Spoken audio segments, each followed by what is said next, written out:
In Russia, owing to more economic justice and central control over production, the problem will have to be differently solved. The rational solution would be, as soon as the necessaries and elementary comforts can be provided for all, to reduce the hours of labor gradually, allowing a popular vote to decide at each stage whether more leisure or more goods were to be preferred. But having taught the supreme virtue of hard work, it is difficult to see how the authorities can aim at a paradise in which there will be much leisure and little work. It seems more likely that they will find continually fresh schemes by which present leisure is to be sacrificed to future productivity. I read recently of an ingenious plan put forward by Russian engineers for making the White Sea and the northern coast of Siberia warm by putting a dam across the Kara Sea. An admirable project, but liable to postpone proletarian comfort for a generation, while the nobility of toil is being displayed amid the ice fields and snowstorms of the Arctic Ocean. This sort of thing, if it happens, will be the result of regarding the virtue of hard work as an end in itself, rather than as a means to a state of affairs in which it is no longer needed. The fact is that moving matter about, while a certain amount of it is necessary to our existence, is emphatically not one of the ends of human life. If it were, we should have to consider every navy superior to Shakespeare. We have been misled in this matter by two causes. One is the necessity of keeping the poor contented, which has led the rich for thousands of years to preach the dignity of labor, while taking care themselves to remain undignified in this respect. The other is the new pleasure in mechanism, which makes us delight in the astonishingly clever changes that we can produce on the earth's surface.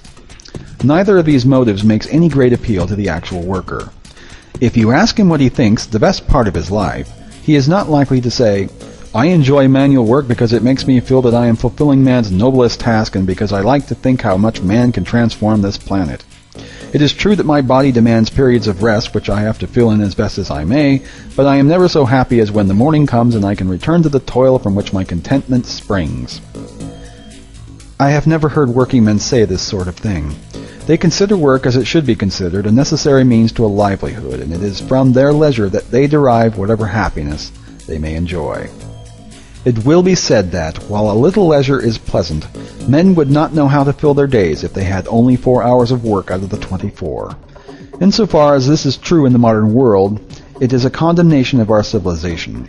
It would not have been true at any earlier period.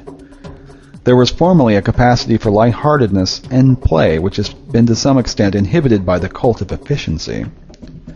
The modern man thinks that everything ought to be done for the sake of something else and never for its own sake. Serious-minded persons, for example, are continually condemning the habit of going to the cinema and telling us that it leads the young into crime. But all the work that goes to producing a cinema is respectable, because it is work and because it brings a money profit. The notion that the desirable activities are those that bring a profit has made everything topsy-turvy. The butcher who provides you with meat and the baker who provides you with bread are praiseworthy, because they are making money. But when you enjoy the food they have provided, you are merely frivolous, unless you eat only to get strength for your work. Broadly speaking, it is held that getting money is good and spending money is bad. Seeing that they are two sides of one transaction, this is absurd. One might as well maintain that keys are good, but keyholes are bad. Whatever merit there may be in the production of goods must be entirely derivative from the advantage to be obtained by consuming them.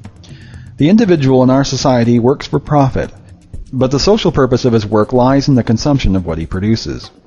It is this divorce between the individual and the social purpose of production that makes it so difficult for men to think clearly in a world in which profit-making is the incentive to industry. We think too much of production and too little of consumption. One result is that we attach too little importance to enjoyment and simple happiness, and that we do not judge production by the pleasure that it gives to the consumer. When I suggest that working hours should be reduced to 4, I am not meaning to imply that all the remaining time should necessarily be spent in pure frivolity.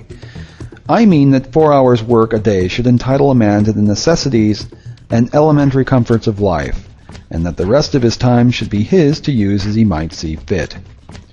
It is an essential part of any such social system that education should be carried further than it usually is at present, and should aim in part at providing tastes which would enable a man to use leisure intelligently.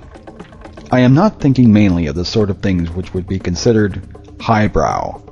Peasant dances have died out except in remote rural areas, but the impulses which cause them to be cultivated must still exist in human nature. The pleasures of urban populations have become mainly passive. seeing cinemas, watching football matches, listening to the radio, and so on. This results from the fact that their active energies are fully taken up with work. If they had more leisure, they would again enjoy pleasures in which they took an active part. In the past, there was a small leisure class and a larger working class. The leisure class enjoyed advantages for which there was no basis in social justice. This necessarily made it oppressive, limited its sympathies, and caused it to invent theories by which to justify its privileges. These facts greatly diminished its excellence, but in spite of this drawback, contributed nearly the whole of what we call civilization. It cultivated the arts and discovered the sciences. It wrote the books, invented the philosophies, and refined social relations. Even the liberation of the oppressed has usually been inaugurated from above. Without the leisure class, mankind would never have emerged from barbarism. The method of a leisure class without duties was, however, extraordinarily wasteful. None of the members of the class had to be taught to be industrious, and the class as a whole was not exceptionally intelligent. The class might produce one Darwin, but against him had to be set tens of thousands of country gentlemen who never thought of anything more intelligent than fox hunting and punishing poachers. At present, the universities are supposed to provide, in a more systematic way, what the leisure class provided accidentally and as a byproduct. This is a great improvement, but it has certain drawbacks.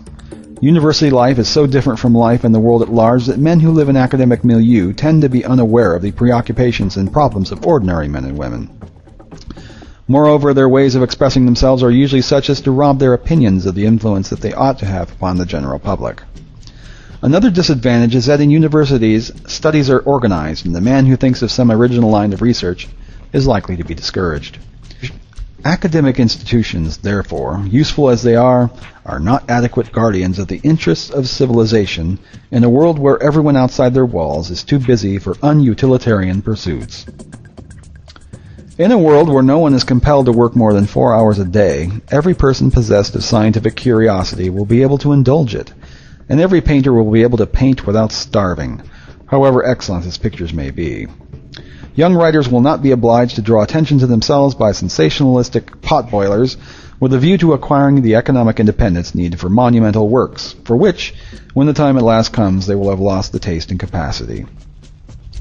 Men who in their professional work have become interested in some phase of economics or government will be able to develop their ideas without the academic detachment that makes the work of university economists often seem lacking in reality. Medical men will have the time to learn about the progress of medicine.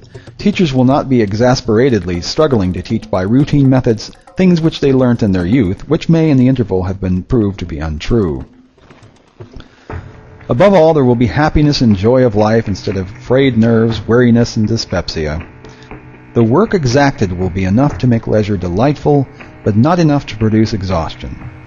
Since men will not be tired in their spare time, they will not demand only such amusements as are passive and vapid. At least 1% will probably devote the time not spent in professional work to pursuits of some public importance, and, since they will not depend upon these pursuits for their livelihood, their originality will be unhampered, and there will be no need to conform to the standards set by elderly pundits. But it is only in these exceptional cases that the advantages of leisure will appear. Ordinary men and women, having the opportunity of a happy life, will become more kindly and less persecuting, and less inclined to view others with suspicion.